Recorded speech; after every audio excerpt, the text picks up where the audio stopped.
જય શ્રી કૃષ્ણ બધાને, જય જલારામ. કેમ છો બધા? સાંજનો ટાઈમ છે અને હું આવી ગઈ છું કિચનમાં ચા બનાવવા માટે. પહેલાં એક કમેન્ટની વાત કરી લઈએ. એક બેનની કમેન્ટ હતી કે કાચનો ગેસ સ્ટવ લેવો છે મારે, પણ બધા ના પાડે છે કે કાચ તૂટી જાય તો લેવાય કે નહીં, તમે રિવ્યૂ આપજો.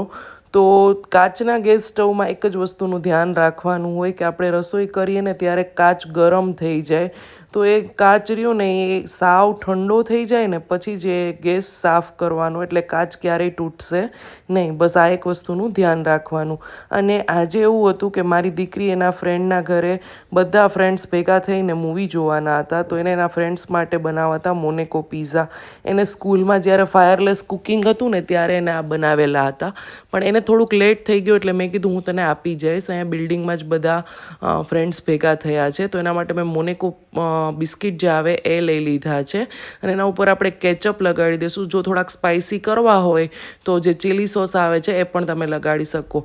અને મોટા માટે બનાવતા હોય તો કેપ્સિકમ, કોર્ન ને ડુંગળી આપણે એડ કરી દેવાની ટોપિંગમાં, પણ એને ખાલી કાકડી ને ટમેટું જ બધા ફ્રેન્ડ્સને ભાવે છે એટલે એ લગાડી દીધા છે ફાઇન ચોપ કરીને. એના ઉપર ચાટ મસાલો અને ચીઝ લગાડી દીધું છે. થોડુંક ચીલી ફ્લેક્સ આમ થોડું થોડું જ લગાડ્યું છે કારણ કે બાળકો માટે છે એટલે. તો બની ગયા છે આપણા મોનેકો પિઝા. ચલો, દીપકને છે ને મેં 8 થી 9 પિઝા આપ્યા હતા. કેટલા? એટલા જ હતા ને અરાઉન્ડ? મેં ગણ્યા નથી હો કાંઈ. આપણા જમાનામાં તો આવું નહોતું નાસ્તામાં. પહેલી વાર દીપકે ટેસ્ટ કર્યા. કેવા લઈ ગયા? બહુ મજા આવી. પિઝા કરતા તો આજ ખવાય, રાત્રે જમવામાં હાલે. સ્ટાર્ટરમાં ચાલે આ તો. મને તો હાલે, જમવામાં હાલે. એમ જો આમ ક્રિસ્પી રહીએ નહીં? મજા આવે. ચલો બધા ટ્રાય કરજો.